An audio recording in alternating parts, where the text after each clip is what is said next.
오늘 우리에게 주시는 하나님의 말씀은 구약성경 출애굽기 19장입니다.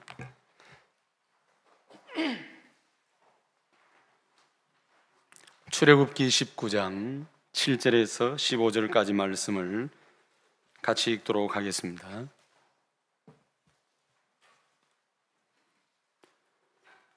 구약성경 111쪽에 있는 하나님의 말씀, 출애굽기 19장 7절에서 15절까지 말씀입니다.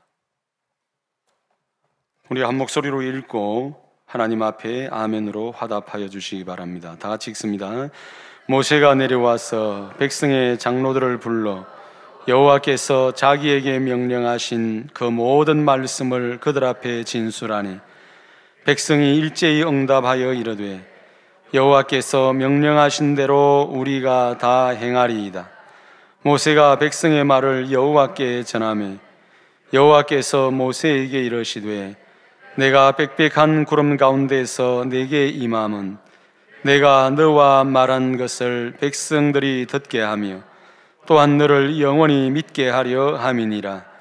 모세가 백성의 말을 여호와께 아뢰었으므로 여호와께서 모세에게 이르시되 너는 백성에게로 가서 오늘과 내일 그들을 성결하게 하며 그들에게 옷을 빨게 하고 준비하게 하여 셋째 날을 기다리게 하라. 이는 셋째 날에 나 여호와가 온 백성의 목전에서 시온산에 강림할 것임이니 너는 백성을 위하여 주위의 경계를 정하고 이르기를 너희는 삼가 산에 오르거나 그 경계를 침범하지 말지니 산을 침범하는 자는 반드시 죽임을 당할 것이라. 그런 자에게는 손을 대지 말고 돌로 쳐 죽이거나 화살로 쏘아 죽여야 하리니 짐승이나 사람을 막론하고 살아남지 못하리라 하고 나팔을 길게 불거든 산 앞에 이를 것이니라 하라. 모세가 산에서 내려와 백성에게 이르러 백성을 성결하게 하니 그들이 자기 옷을 빨더라. 모세가 백성에게 이르되 준비하여 셋째 날을 기다리고 여인을 가까이 하지 말라 하니라. 아멘. 우리 옆 사람 보면서 축복하겠습니다. 여호와 샬롬. 다시 한번 합시다. 여호와 니시. 지난주에 우리는 결혼의 자리로 이끄시는 하나님, 우리의 신랑이 되시고 우리를 신부로 삼아주시면서 나의 셰귤라, 곧 나의 사랑, 나의 어여쁜 자야 라고 불러주시는 그 하나님의 음성을 들었습니다. 그리고 일어나 함께 가자고 요청하시는 하나님의 말씀 또한 들었습니다. 이 청혼을 하시기까지 하나님께서는 전심을 다하셨습니다. 마음이 끌리는 여인을 아내로 삼기 위하여서 마음을 담아 구애하고 애를 쓰는 청년들처럼 온갖 수고를 아끼지 않았고 하나님이 하실 수 있는 모든 정성은 다 보이셨습니다. 5절 말씀부터 다시 한번 보겠습니다. 너희가 내 말을 잘 듣고 내 언약을 지키면 너희는 모든 민족 중에서 내 소유가 되겠고 너희가 내게 대하여 제사장 나라가 되며 거룩한 백성이 되리라. 여러분, 사람은 아무나 하고 결혼하지 않습니다. 노예와 이런 계약을 맺지도 않습니다. 하나님께서 우리를 노예나 혹은 종으로 여겼다면 동의를 구하는 이런 격식 혹은 이런 절차 혹은 환심을 사기 위한 노력 따위가 필요하지 않았습니다.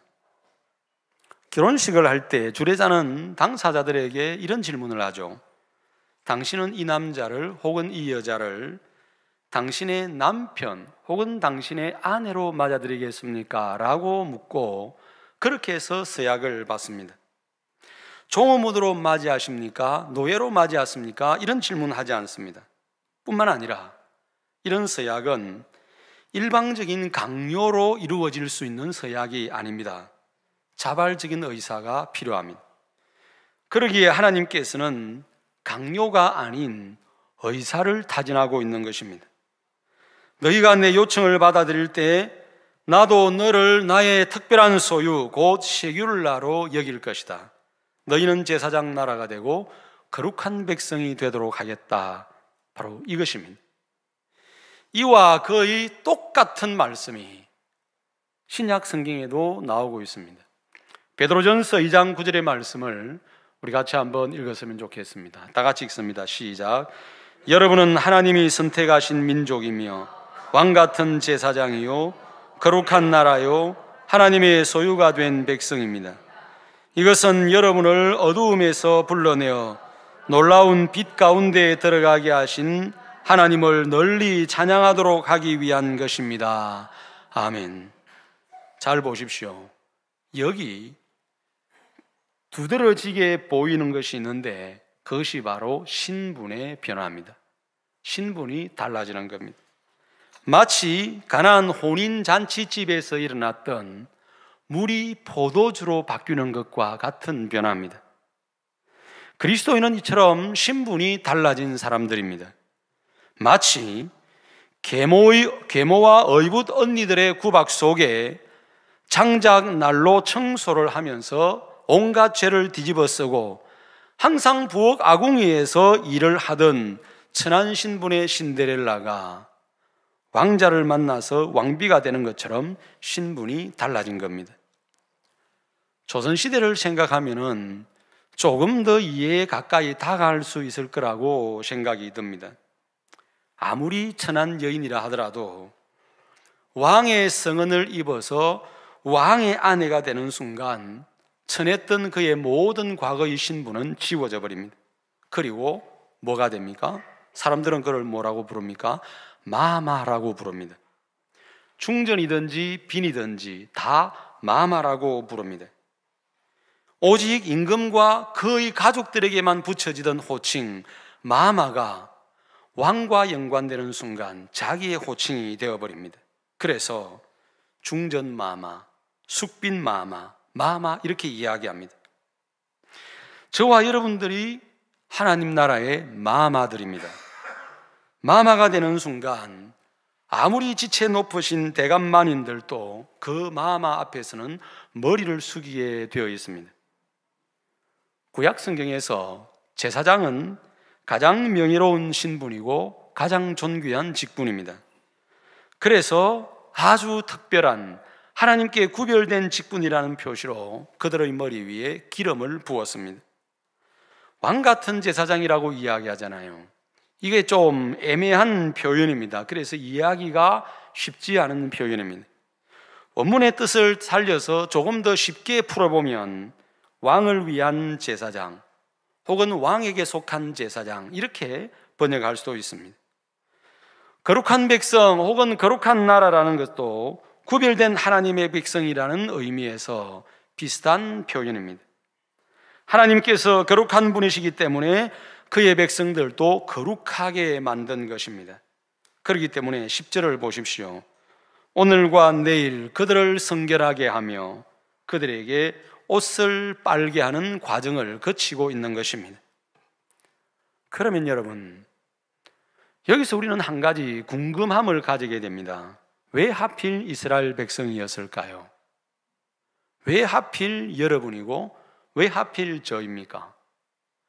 이 세상에 하고 많은 사람들 가운데 왜 하필 범서 서부교에 속한 저와 여러분들이냐, 이 질문을 여러분들에게 드리는 것입니다. 이에 대해서 오늘 본문에는 나오지는 않지만은 신명기 7장에 보면 성경은 이렇게 기록되어 있습니다. 집사님 올려주십시오. 같이 읽겠습니다. 시작. 주님께서 당신들을 택하신 것은 당신들이 다른 민족들보다 수가 더 많아서가 아닙니다. 오히려 당신들은 모든 민족 중에서 수가 가장 적은 민족입니다. 그런데도 주님께서는 당신들을 사랑하시기 때문에 당신들 조상에게 맹세하신 그 약속을 지키려고 강한 손으로 당신들을 이집트 왕 바로의 손에서 건져내시고 그 종살이하던 집에서 이끌어내어 주신 것입니다. 아멘. 한마디로 말하면 그냥 사랑해 주신 것입니다. 언젠가 한번 그런 말씀을 드린 적이 있는 것으로 기억합니다. 저는 누군가를 좋아하고 누군가를 사랑하고 할 때에 조건을 가지고 그 사람을 사랑한다, 조건을 가지고 그 사람을 좋아한다 라고 이야기하면 그건 시간이 지나서 변할 겁니다. 언젠가 저희 집 사람이 그런 질문을 한 적이 있습니다. 당신은 도대체 내가 뭐가 좋아서 결혼했어요? 라고 물었을 때 저의 대답은 그랬습니다. 그냥 당신이 좋았어요. 그냥이었습니다. 하나님이 우리를 그냥 사랑해 주셨습니다. 여러분 보시죠. 하필 이스라엘을 아내로 삼은 것은 이스라엘이 혹은 우리가 잘났어가 아닙니다. 다른 민족보다 수가 많거나 뭐라도 하나 내세울 만한 것이 있었어도 아닙니다. 도리어 가장 작기 때문에, 가장 보잘것없고 가장 부족하기 때문이라고 성경은 우리에게 말씀하고 있습니다. 여호와께서 이렇게 하신 것은 다함이 없는 인자와 언약을 지키시는 진실한 성품 때문이었습니다. 이것이 이스라엘 백성들과 저와 여러분들을 신부로 삼으신 이유입니다. 이걸 가리켜서 우리는 은혜라고 말합니다. 우리 옆 사람을 한번 쳐다보십시오. 그리고 이렇게 한번 이야기해 주십시오. 참 은혜스럽게 생겼습니다. 네. 다시 한번 해 주십시오. 참 은혜스럽게 생겼습니다. 네. 그렇습니다, 여러분.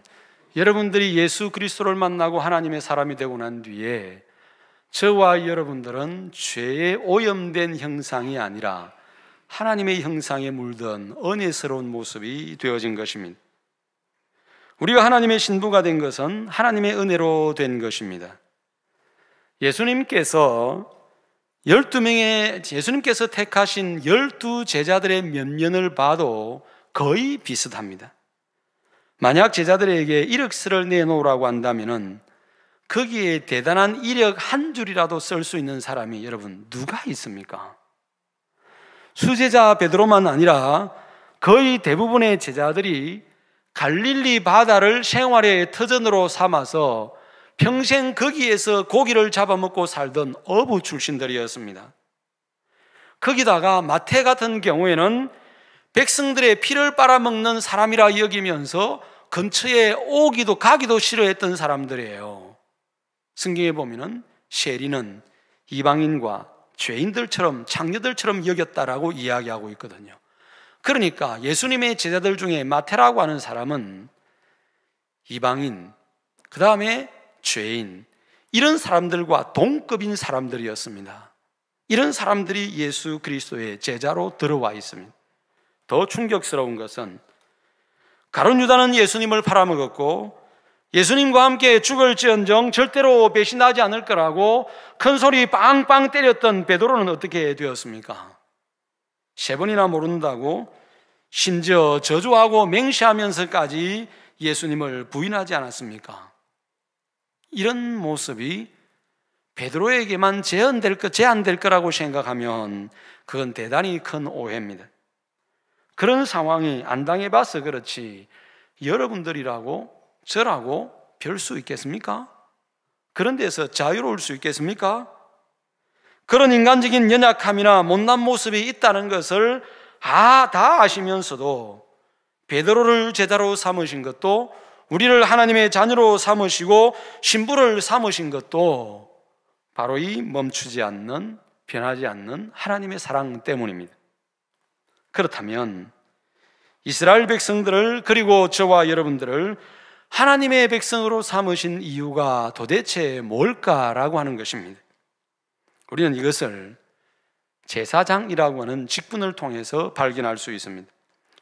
구약시대 제사장은 하나님과 죄인 사이를 중재하는 역할을 하는 사람들입니다. 죄를 범한 백성이 자기의 죄의 문제를 해결하기 위하여 짐승을 가지고 오면은 그 짐승을 잡아서 속죄의 죄를 드리고 그 다음에 짐승을 잡을 때 흐르는 피를 제단에 뿌림으로써 그 사람의 죄의 문제를 해결하는 것을 도와주던 사람이 바로 제사장이었습니다. 제사장이 해야 될 또 한 가지 중요한 사명 가운데 하나가 뭐냐면 율법을 가르쳐서 하나님을 경외하는 백성으로 만드는 것입니다. 율법을 배운 사람들이 하나님의 말씀을 따라 살아가도록 훈련시키는 것이 제사장들이 하는 일이었습니다. 그래서 신명기 33장 10절에 보면은 하나님 여호와를 경외하며 이 율법의 모든 말씀을 지켜 행하게 하고 내 하나님 여호와 경외하기를 배우도록 가르쳐라, 이렇게 기록되어 있습니다. 바로 이 지점입니다. 베드로가 전하는 메시지, 베드로전서 2장 9절의 말씀을 우리 다시 한번 읽어보도록 하겠습니다. 다시 한번 시작. 여러분은 하나님이 선택하신 민족이며 왕같은 제사장이요 거룩한 나라요 하나님의 소유가 된 백성입니다. 이것은 여러분을 어두움에서 불러내어 놀라운 빛 가운데에 들어가게 하신 하나님을 널리 찬양하도록 하기 위한 것입니다. 바로 여기 여러분 목적이 나오죠. 오늘 출애굽기와 동일한 메시지가 쓰여져 있는 베드로전서에 보면은 하나님께서 우리를 부르신, 우리를 아내로 삼으신 목적과 이유가 분명하게 나옵니다. 무엇입니까? 하나님께서 행하신 일을 널리 찬양하도록 하기 위하여서, 오늘 제목대로 하나님께서 하나님을 노래하도록 하기 위해서 저와 여러분들을 부르셨다는 것입니다. 여러분, 이스라엘 백성들이 살았던 어두운 곳이 어디입니까? 애굽입니다. 애굽에서 나와서 홍해를 지난 것은 세례를 받은 것이라고 말씀드렸잖아요. 어두움에서 빛의 세계로 들어간 것입니다. 그러니까 신약 성경의 관점에서 혹은 우리 신앙의 관점에서 본다면은 죄와 사망의 그늘에서 불러내어 가지고 놀라운 빛 가운데에 들어가게 하셨다라는 것입니다. 이 자리가 어디입니까? 구원의 자리입니다. 하나님의 영광스러운 빛으로 채워진 바로 그 자리입니다. 하나님의 자녀들이 앉는 자리입니다. 바울은 이것을 에베소서 2장에서 허물과 죄로 죽었던 너희들, 죄와 사망의 권세의 포로가 되었던 너희들을 하나님께서 은혜로 살리셨다라고 그렇게 말씀합니다. 이렇게 신분이 달라진 우리가 무엇을 하면서 살아야 되는가? 여기에 대해서 성경이 분명히 말씀하고 있잖아요. 빛 가운데에 들어가게 하신 하나님을 널리 찬양하도록 하기 위함이다. 분명하게 말씀하고 있습니다. 이렇게 신분이 달라진 우리가 무엇을 하면서 살아야 되는가? 이전 시인의 고백을 들어보면 이렇게 이야기할 수 있습니다. 시편 117편을 같이 한번 읽어보도록 하겠습니다. 시작. 너희 모든 백성아 그를 찬송할지어다. 우리에게 향하신 여호와의 인자하심이 크시고 여호와의 진실하심이 영원하미로다. 할렐루야. 아멘. 아멘입니까? 아멘입니까? 그렇습니다, 여러분. 이 짧은 시편은 해마다 6월절이 되면은 유대인들이 식사를 마치고 나면 이 찬양을 불렀어요. 그래서 이 찬양을 가리켜서 애굽 할렐이라고 부릅니다. 시편 113편부터 118편까지가 애굽 할렐인데요, 애굽에서 구원하여 주신 하나님의 은혜를 찬양하는 노래가 바로 이 노래들입니다. 이 시편들 속에 여호와의 크신 인자와 영원히 진실하심을 찬양하는 117편이 들어가 있는 것은 놀라운 일입니다. 이 시편 속에는 하나님이 단지 이스라엘 백성들만의 하나님이 아니라 온 민족 모든 열방의 하나님인 것을 선언하고 있습니다. 인자하심이라고 표현된 단어 히브리어로 헤세드라고 하는 단어입니다. 진실하심은 히브리어 에메트라고 하는 단어입니다. 헤세드는 우리가 보통 생각하고 경험하는 감정적인 사랑과는 구별되는 언약적인 사랑입니다. 여러분, 이 자리가 언약이라고 이야기했잖아요. 바로 그 언약적인 사랑입니다. 그래서 하나님의 그 사랑은 우리가 잘났는가 못났는가 여기에 흔들리지 않습니다. 우리가 잘 사는가 못 사는가 여기에도 흔들리지 않습니다. 어떤 사람들은, 혹자의 어떤 신학자들은 우리의 구원을 유보적 구원이라고 이야기하는 사람들도 있습니다. 아닙니다. 우리의 구원은 흔들릴 수 없는 구원입니다. 하나님, 우리를 향한 하나님의 사랑이 변하지 않는 하나님의 사랑이기 때문에 그렇습니다. 여러분, 하나님의 그 사랑은 우리의 잘하고 못함에 따라서 변하는 사랑이 아니고 신실과 진실의 기초를 둔 변함이 없는 사랑입니다. 그래서 영어 성경에서는 이 인자하심이라고 하는 단어를 확고부동한 사랑이라는 뜻을 가진 steadfast love 이렇게 표현했습니다. 그 다음에 또 다른 성경은 실패하지 않는 사랑이란 뜻으로 unfailing love 이렇게 표현을 했습니다. 하나님의 사랑은 변하지 않습니다. 하나님의 사랑은 흔들리지 않습니다. 여러분들이 견고하게 서서 믿음의 길을 걸어갈 때나 혹 실수하여 넘어질 때나 혹 내가 죄인 것을 뻔히 알면서도 범죄한 그 자리에서도 여전히 하나님의 인자하심은 임하고 있습니다. 그 인자하심은 우리를 그 죄로 깨닫고 돌이키게 하시는 그 인자하신 사랑입니다. 그리고 크다라는 단어입니다. 인자하시고 인자하심이 크다라고 되어 있잖아요. 이 크다라는 단어가 가바르라고 하는 히브리어입니다. 좀 느낌이 다른 특별한 의미를 가지고 있어요. 인자하심이 크다라고 이야기할 때 우리는 규모로만 생각을 합니다. 하나님의 사랑이 요만한 사랑이 아니고 온 세상을 다 듣고 남을 만한 규모라고 여길 때가 많습니다. 물론 그렇게 표현할 수도 있어요. 그러나 이 헤세드가 가지고 있는 더 적극적인 의미는 강하다, 힘이 세다, 지배적이다, 특별히 전쟁과 사용될 때에 어떤 전쟁에서든지 이기는 사랑, 그걸 이야기할 때 헤세드를 썼습니다. 이게 이방 여인 룻이 베들레헴으로 돌아왔을 때 아무도 보호해 줄 사람이 없었잖아요. 과부입니다. 시어머니도 과부고 며느리도 과부고 다 과부였어요. 누구도 지키고 보호해 줄 사람이 없습니다. 그런데 하나님께서 예비해 두신 사람, 하나님께서 예비해 두신 사랑이 있었습니다. 그게 누굽니까? 보아스였습니다. 보아스를 이야기할 때 성경은 유력한 자라고 번역을 하는데 여기서 유력한 자가 깁보르하일, 바로 가바르입니다.